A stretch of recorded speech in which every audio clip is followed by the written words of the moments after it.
Down the Rabbit Hole is a segment where I answer a question that I ask myself. Andreas, hey, what is an NFT?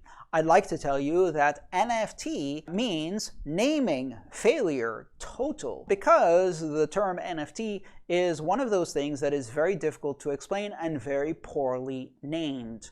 An NFT is a type of deed. The acronym NFT means non-fungible token, which is what I like to call a negative explanation. You asked me what is an NFT, I gave you an answer, and now you have two questions because now you don't know what non-fungible token means. I have to explain that and also what fungible means. Fungible means that any unit of, say, a currency is indistinguishable from every other unit of a currency. If you give me a dollar bill, I don't care if the serial number ends in a 2 or a 3 or a 5. It's still just a dollar bill. That is a fungible currency. It is fungible by law.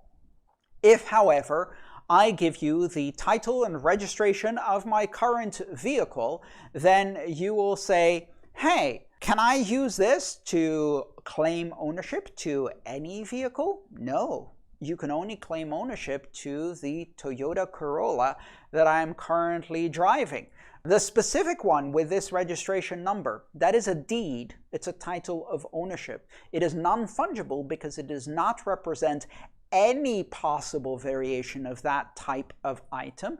It represents a specific instance, not any Toyota Corolla, not any car, this car.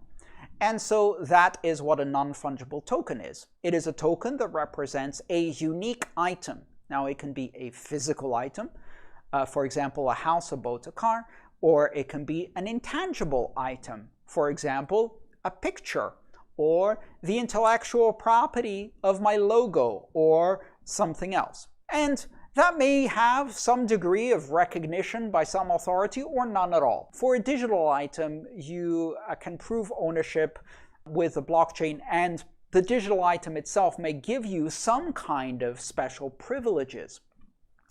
Now, let's say, for example, you have a non-fungible token that is related to a piece of art, a digital photo.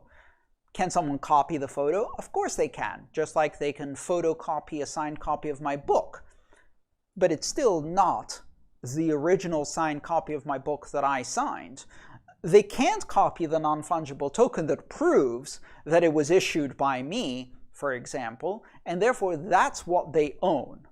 They don't own the digital image because that can be copied. They own the proof that I issued it, which gives them bragging rights. It gives them the ability to say that they are a patron of my work. It gives them the ability to say that they have recorded a unique moment, and that may have meaning or value depending on how you look at this space. It's very often easy to be cynical about these things and not see why these things might have value, but I think they do. I think that they can have meaning for those who collect these things.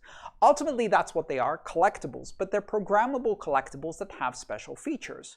For example, let's say I gave out a signed copy of my book as an NFT, and you have the ebook. Well, you can copy the ebook. In fact, it's open licensed, but the NFT proves that you got it from me as the author, and that's the same as me putting an autograph in it.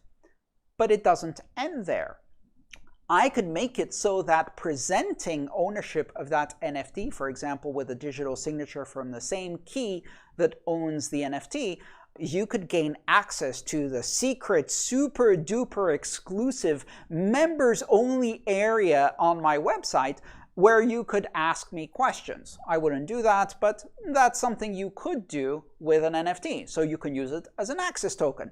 Maybe I go and do a concert at Madison Square Garden where I talk about NFTs, and then you can use your ownership of the NFT as a ticket to come and see me. Madison Square Garden, call me if you want to book this, you know. I'll be available.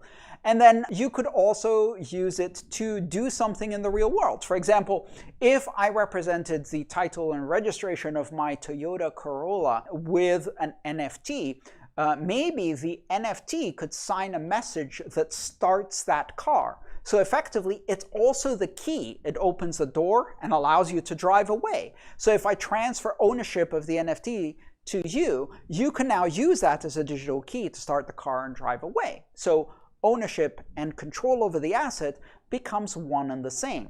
And there are many other things. I could also do things like deliver a stream of royalty revenues, dividends, or royalty payments to my audience. So these things are very flexible. They allow us to do things with tokens. And the only characteristic that makes something an NFT is the fact that it represents a unique item of any tangible or intangible form, and its ownership can be verified on a blockchain, can be transferred on a blockchain, and you can build secondary markets and various programmable features. Other than that, it's a token. And anything you can do with tokens, you can do with non-fungible tokens, but they have some very unique properties because they are non-fungible. Can NFTs expire? If you want them to. They don't expire at the moment, but you could implement a kind of enhanced NFT standard that has some additional features, including expiry. Let's think about this for a second. What is an NFT? Very much like an ERC20 token, an NFT, which if I remember correctly is a ERC721, I don't remember the number by heart. That type of token specification specifies the minimum interface available for a token to be compatible with the standard. So it has to support, let's say, 5 different calls that allow you to do certain things with that token. The code base of an NFT or an ERC20 token doesn't have to only restrict itself to the 5 function calls that are defined in the ERC specification. It has to have those so that other applications, exchanges, etc. can interact with these things in a way that is standardized and compatible with all of the available wallets, but you could do more. And many tokens do more things. They have additional capabilities, features, or even limitations, constraints that are implemented in code and with function calls that are outside or extensions of the standard. And those may be further standardized with additional standards or not. They may be custom to a specific NFT. So you could write an NFT that has some additional functions that do things like expiry, and you could implement those functions so that each NFT also has an additional field, which is maybe its expiration date, and then you could check if it's expired or not, and you could limit how the other functions work. So yes, you can do that. That's the interesting thing about programmable smart contracts.